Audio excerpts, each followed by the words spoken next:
un enfant de toi, sans être marié, un petit bébé. Les tyrannides. Ouais, encore. Bon, bah oui. Qu'est-ce que vous voulez On a parlé des Gene Stealers hier, on parle des tyrannides. Bon, bah voilà, moi j'ai 24 idées à trouver quand même pour ce calendrier de l'Avent, alors... forcément, bah, vous me pardonnerez si parfois les thèmes se chevauchent un petit peu. Hein. Bon, c'est comme ça. Donc, sujet du... Ah bah justement, sujet du jour. En parlant de chevaucher intempestive, comme ça, il serait temps de rappeler la reine Norne tyrannide. Bah oui. Ah non, mais c'est bien beau les mecs, mais... les papas devraient prendre leurs responsabilités là quand même. Il serait plus que temps parce que... les gosses grandissent, et ils commencent à avoir un comportement, d'aucuns diraient, tyrannique, n'est-ce pas? Donc bon, je sais pas s'il est temps d'appeler Gilliman le grand frère ou pour faire quelque chose. Ça va beau être une célibatante aguerrie, la reine Norne. Voilà, bon, il va falloir prendre ses responsabilités un petit peu pour les papas là. Hein. D'ailleurs, bon, alors... de qui je parle, vous me direz de qui je parle. Enfin, ça se voit comme le nez au milieu de la figure. Vous les reconnaissez pas, tous? Hein, tous un peu différents. Oui, bah et alors, on ne juge pas. Voilà, bah c'est que des papas différents, c'est comme ça. Bon, que voulez-vous? Donc, aujourd'hui, on va parler des tyrannides et plus précisément de 3 espèces de tyrannides qui, malheureusement, au fil du temps, se sont vus un petit peu étioler, rogner leur fleuve qui pourtant à la base est brillant, et malheureusement, je crains que ce petit fait soit ignoré, parfois même des joueurs tyrannides eux-mêmes, s'ils ont rejoint l'esprit de la ruche il n'y a pas très longtemps. Voilà. Alors que c'est toujours bon à rappeler. Ça va être une vidéo très rapide, 3 faits brefs à vous partager. Alors, on commence par le premier... le garde tyrannide, qui a aussi une déclinaison en garde des ruches, voilà. Mais bon, c'est les mêmes formes de vie, simplement un petit peu altérées pour des rôles différents. Les gardes tyrannides qui défendent, aveuglément, c'est le cas de le dire, ils n'ont pas Dieu d'ailleurs, c'est à peu près les seuls tyrannides dépourvus Dieu, qui défendent aveuglément les tyrans des ruches notamment, loyalement, bravement, courageusement, sans connaître la peur. Ouais, ça vous dit toujours rien? Bon, bah voilà, on y arrive alors. Essaim de garde tyrannide, codex 3ème édition. Tous les codex ont leur valeur et sont brillants à leur manière. En général, il y a toujours un petit quelque chose de croustillant dans chacun. Celui-ci était quand même, se posait là en termes de biomorphe, d'adaptation, de mutation, de choses comme ça. Et alors, qu'est-ce qu'on voit à côté du petit garde tyrannide? Avec le temps, les ennemis des tyrannides ont appris à viser les créatures synapses au cœur des essaims, compromettant l'influence capitale de l'esprit de la ruche au combat. Oui, c'était même une règle, et reprise dans les éditions ultérieures, viser les gros, tout ce qui était adversaire des tyrannides pouvait tirer sur les personnages tyrannides, même s'ils étaient théoriquement au sein des squads, ou écrantés, ou protégés par les autres tyrannides plus petits. C'était facile de viser les gros, parce qu'on avait compris un petit peu le principe que, bon, bah, c'est les gros qui commandent, quoi. Alors, les gardes tyrannides semblent avoir été génétiquement conçus pour escorter ces créatures et présentent une incroyable résistance aux dommages. Certains magos biologis murmurent même que de l'ADN de chapitres Space Marines perdus contre les tyrannides aurait servi à leur création. Mais une chose aussi blasphématoire est difficile à accepter. Bon, l'Imperium a ghosté la reine Norne, quoi. Bon, c'est comme ça. En attendant, il y a quand même un faisceau d'indices concordants pour les autres aussi, hein, petits enfants, de cette brave mère isolée, n'est-ce pas, la reine Norne. Les zoanthropes. Alors allons-y. Attendez, je vous recentre un petit peu ça quand même. Voilà, c'est plus joli. Les zoanthropes sont peut-être les plus étranges de toutes les créatures tyrannides. Ce sont de puissants psychers, apparemment conçus à partir d'ADN Eldar, pour servir de relais à la puissance de l'esprit de la ruche. Ils sont si adaptés à ce rôle que leurs corps atrophiés et leurs têtes bulbeuses sont entièrement auréolés d'énergie psychique. Ils ne peuvent se mouvoir qu'en lévitant par télékinésie et flottent sur le champ de bataille pour asséner des éclairs d'énergie à leurs ennemis, ou relayer les ordres de l'esprit de la ruche et diriger les créatures inférieures. Voilà, donc bon, les Eldar aussi. Hein. Et puis, troisième de ces créatures, le Biovore. Le Biovore aussi. Je suis sûr que là voilà, il y a déjà des suspicions sur le, sur le papa. Alors, essaim de Biovore, allons-y, regardons ça. Au combat, les spormines sont crachés par la gueule d'une bête génétiquement adaptée par les Magos Biologis, appelée Biovore. La créature développe un paquet de spormines dans son propre corps et les projette d'un puissant spasme musculaire. Les Biologis ont noté que les Biovores ne sont apparus que récemment, et pensent qu'il s'agit là d'une des premières créations tyrannides utilisant de l'ADN modifié récolté dans cette galaxie. Est-ce que c'est clair? Oui, je crois. On est là sur de l'orque, du tyrannide muté avec une petite bribe d'ADN orque. Et alors, d'ailleurs, ce dernier point m'avait un petit peu surpris pendant longtemps, parce que quand j'étais jeune, je comprenais pas. C'était écrit plus ou moins lourdement sous-entendu que bon, garde égale Space Marine, zoanthrope égale Eldar et Biovore égale orc. Et alors les orques, j'avais du mal à comprendre parce que l'orque c'est une brute souvent brutale, parfois rusée, mais enfin quand même plus souvent brutale. C'est une bête de corps à corps. Pourquoi en faire une forme de vie comme ça qui soit plus destinée à un rôle d'artillerie? Ça m'étonnait un petit peu, je comprenais pas très bien cet aspect-là. Et puis ça m'a frappé que très tard finalement, où la particularité des orques qui se retrouvent dans le Biovore, le trait qui s'est transmis, c'est surtout la capacité à générer ces espèces de spores dont on a parlé dans les vidéos lore du lore précédentes, qui servent de mode de, même pas reproduction on va dire, mais prolifération tout simplement, quoi. Bon, et donc en fait c'est beaucoup plus les spormines qui reflètent cette particularité du Biovore que sont quelconques, je sais pas, ces autres traits un petit peu plus orcoïdes. Bon, cela dit, ils partagent la stupidité des orques, visiblement, mais encore nerfés par...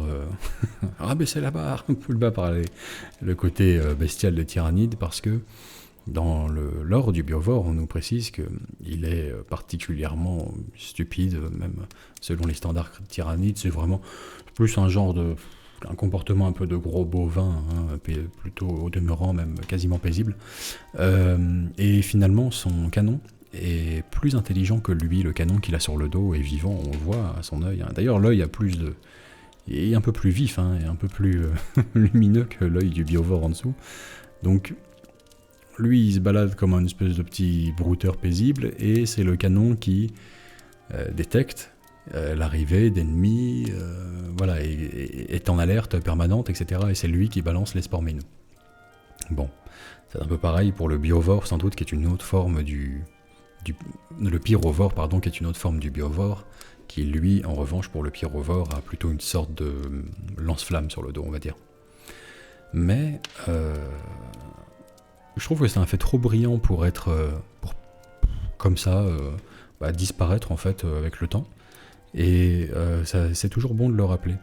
À cet égard, s'agissant toujours de notre petit Biovore, si le Biovore a un papa orc et une maman reine pondeuse tyrannide, eh bien, ça fait aussi de tous les petites spormines, techniquement, des genres de squig. Mais ouais. Et d'ailleurs, on peut plus ou moins voir peut-être à celle-ci, là, plutôt écailleuse, c'est pas sans point commun avec les squigs. Donc, c'est les genres de squig bombes tyrannides, finalement. Ouais, voilà. Bon, je sais pas à quoi ça sert, mais je trouve que c'est un fait qui gagne à être connu. C'est comme ça. Donc, voilà quoi. Qu'est-ce qu'on peut tirer de ça d'un point de vue jeu, d'un point de vue conversion, d'un point de vue modélisme, tout ça, c'est un petit peu l'intérêt, normalement, des vidéos lors du lore aussi.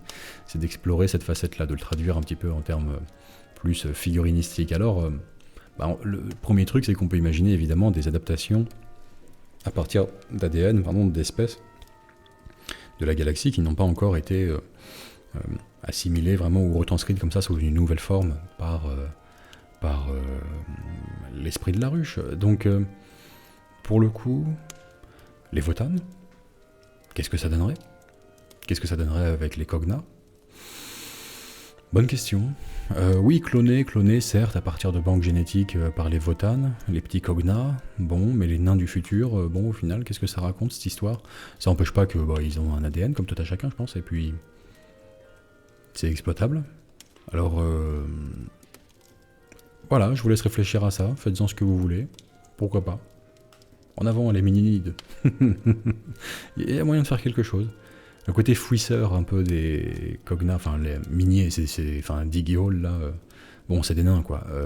C'est déjà pas mal exploité quand même par tout le reste, les Molochs, les Trigons, les machins, les organismes, les rôdeurs et j'en passe et des meilleurs. Enfin, ce côté-là est déjà quand même bien exploité dans le fluff. Jormungand, la flotte ruche qui s'enfouit le plus.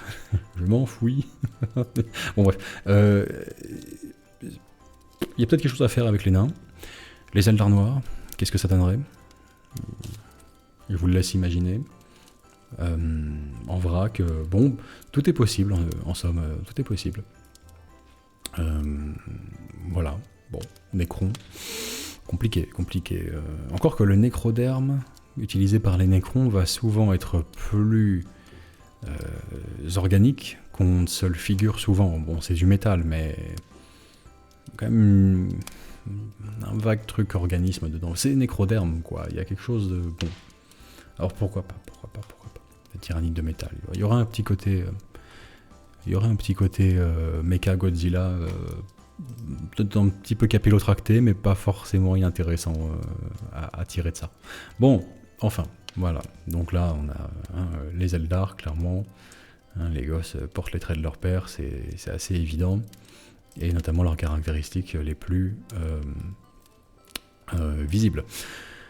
Un truc intéressant quand même, c'est que je trouve le cas du Space Marine mérite un traitement à part, parce que là, c'est pas, comment dirais-je, c'est pas des qualités, enfin, ou en tout cas des particularités physiques purement intrinsèques qui sont copiées, ou du moins s'en est, mais elles sont un peu extrapolées. Ce que je veux dire, c'est que qu'est-ce qui caractérise le Space Marine? Bon, outre ses facultés, enfin... sa bravoure, tout ça, bon, ses facultés mentales, son endoctrinement et tout, on le sait, bon, très bien. Qui d'ailleurs est retranscrit dans les gardes tyrannides qui vont fanatiquement défendre.